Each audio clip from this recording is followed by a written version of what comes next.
Shakespeare in the booth, this is rap and this is literature. Disease on the beat, my rhymes give them an ill interest. So many good rappers in Africa we hear.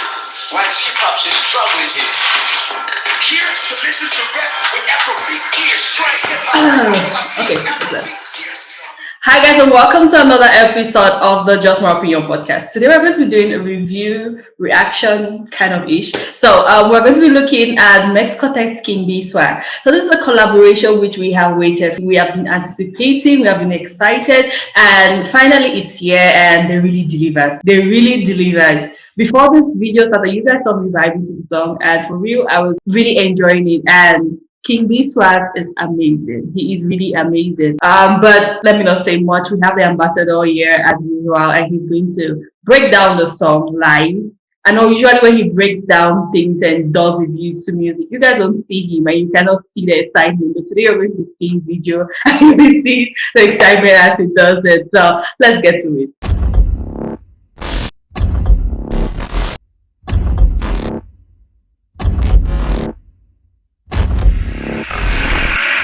Hello. Chibo Ambassador doing this thing again. Hey. Yeah, I know you want, but that's the smile usually on my face when I'm talking. You hear my voice behind the scene. Yeah, and most of the time I'm multitasking, so I just do that on the go. But this is a crazy one. Yeah, I mean, like I keep on hearing these names. I'm like King B, Mex Cortez, Rizalik, Lyrical Joe. That's the African team we're sending for the Olympics, man. Yeah. The rap Olympics. Because I mean, like right now people will be like, "What's he saying?" But I'm looking at the potential and the growth of real rap. These are guys who will jump on the Afro-ish things once in a while if they want to. They can hold their own on a beef battle thing, on a beef thing. They can hold their own on a lyrical thing, all the poetic and the everything in it. So I would bet on them. I mean, like right now it does not look like it. Yeah, but there was a time when people felt like the world was flat and the majority went with it. So popular opinions are not usually the right opinions. I just go with my gut and then follow my indicators, and then so when I call some of these guys, it's because I see them coming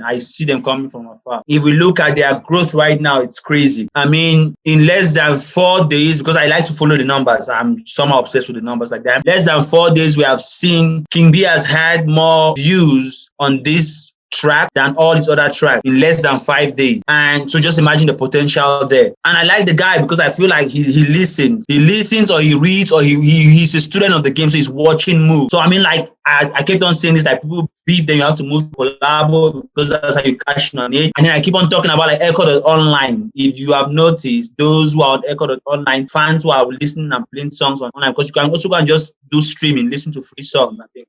He's already on Echo.online. So it's some of those things that's a clear indicator, like this guy listens. And when somebody listens, the potential of growth is 10 times more, because if 10 people talk to him, then he's going to grow 10 times compared to the person who has started but doesn't listen. So he just has the one vision to go by. No matter how strong he is, it's one vision. Someone who listens, his potential can be crazy. And this guy listens, yeah. So when I heard this track and I was like, whoa, the game needs us. It's obvious. I kept on saying it. The game needs them. The game already sees them coming, and the game is definitely going to use them. It was a 4 minutes 54-second track. Came in with I think he said, Mex, what's happening or what's going or something like that. So that was already setting the tempo to tell us like these guys are friends now, yeah. And then he introduced himself once again, keeper of the gate, blowing the wind, the east. You know, he's in the west, Mex is in the east. So he was using all of these kind of analogies and literary devices to paint the picture. And then he was like, who breeze, feel the bends, the beats in the air. They say time is the essence. That's why my brain cell is ticking. And then he played between brain cells, and then he said all the time, like the Boston. So for those who are basketball fans, when he said, "Tick, my brain cell ticks," there's a very famous basketball team called the Celtics. So he said his brain cells tick, meaning like the brain cells are working. He was also talking about the Celtics. And when he just to bring us to like lead us to the conclusion, he said all the time, like in Boston. So Boston is where the Celtics are based, the basketball team. Those are some of those times that when someone plays with them, it makes you smile, and then your brain works a little bit. Right. Yeah. And then there was another line where he mentioned West have been in here. And there was a line where he said people are using it's almost like people are driving lyrical or rap things with Afrobeat ears or Afrobeat gears, something like that. I've just forgotten the line. line. But he played just what I was trying to paint was the African ear is so crowded by Afrobeat that they cannot pay attention to real hip hop. And that for me is very, very correct. So the great hip hop artists right now don't get the right shine in Africa because we are so consumed by Afrobeat, and anything which is not in that direction does not get attention. So when you see a Sarkodie blowing up or an M.I. Abaga going to do a featuring with Flavor Nyabana, it's because he wants to get the Afro vibe in it. Then people will pay attention to his rapper. Yes. So those who don't go in that direction, so that's why he's saying like they will not recognize their talent and skill because they're looking at it like you want to evaluate a fish from his ability to run a race. Definitely you are going to say the fish is handicapped. Put him in water to swim, then you know. So they are judging them based off wrong parameters and wrong indicators. That's just basically what it was. Just trying to paraphrase where he was saying people are claiming to be king and leaders in Cameroon and things, but when the war shows up, they run and hide. And we know who stands up for Cameroon, the gatekeeper. Yeah. So that all of those lines. Then Mex Cortez came in as usual, energy. And then I like the dexterity too because he played with two different styles. He started with a very clear, like there's a clear line flow where you're going line by line so people get out clear. Then he went out speeding it up, almost like what these people are calling like the twisting kind of things. Yeah. He played with those two styles. And then when Mex came in, Mex as usual. Mex is Mex. Yeah. Mex just killed it with his style. Then I like the fact that he played with a lot of literary devices and then he went into Swahili. And when he went Swahili, I was like, whoa. My mind just was like, whoa, why did King B not rap in his dialect as usual? Mm-hmm. Then in the second verse, that was the very thing I was thinking. I was like, okay. Maybe how did I forget my dialect? Right. Then he flowed with the dialect real good. Right. The Bayangi dialect, he was really good with it. So generally, I really like the song. Yeah, I really like the song. And one thing which I noticed right in the first verse, it was this undertones that Mex Cortez. I think Mex Cortez was doing this undertones, like when King B was like, me and Mex used to beef and now we're cool, something like that. And Mex was like, man, nigga. I was like, yeah. I just love the undertones, and I was like, yeah, I love it. It somehow it just finds the song and made it better than what it is. And also, you can have this person which you root for, and sometimes you kind of doubt their potentials, and you're like, I remember when King B Swag started with the whole this thing back and forth. I remember you mentioned in one of the reviews where gradually improved in some of the diss tracks, and he always has a way of surprising you. And when you feel like this guy's giving his best, or maybe he cannot do better than that. There are some artists who they produce a project and everybody's like, wow, amazing. And then they kind of live in the shadow of that project, always trying to live up to that project and not being able to ever surpass that project. King B Swag just always finds a way to exceed that maximum potential which he has attained in the previous project, which is just something so amazing, because every project you're just like, okay, what is he going to give now?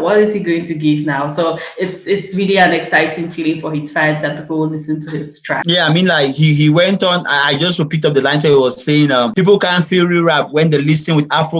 Yeah, that's the line I was going at. And then he said, rappers saying they're front line, but when it's war, they are missing. That's the other line I was alluding to. And then he said, me and Mex used to this, but now we chilling. Bars are flying out these verses. And if you remember the war they had with regards to bars, bar bender, not that bar, all of those bar lines. Lifting bars in the gym. Yeah. So now the bars are flying out the verses like Waka Flocka on the gun. So for those who know the whole story of Waka Flocka, I don't know about that. And the bullets, yeah. So Waka Flocka is one of those artists who has been shot, not shot like really shot, but shot at like twice or thrice. He has been shot in the studio. Then his tour bus was shot at like twice or so. So, and it was not just, at times they were shot, at times they were exchange kind of things. So when he's alluding to Waka Flocka and the gun, that's just a bam, bam, bam, bam, bam, yeah. Right. So that kind of scenario. So I feel like it was a strong one there, but I still feel like we are still going to see more of these two down the line. Because like you guys do something, but everybody, I still feel like everybody's reserving their best for later or for a solo thing. Then down the line, when you guys have grown to a certain level, you meet again like, guy, we need to do something, the magnitude of our standing. Then you guys go at it again. So I feel like we'll still see more of these two. and it's going to only get better and bigger. Right. Yeah. So I think we have said what needs said about this. And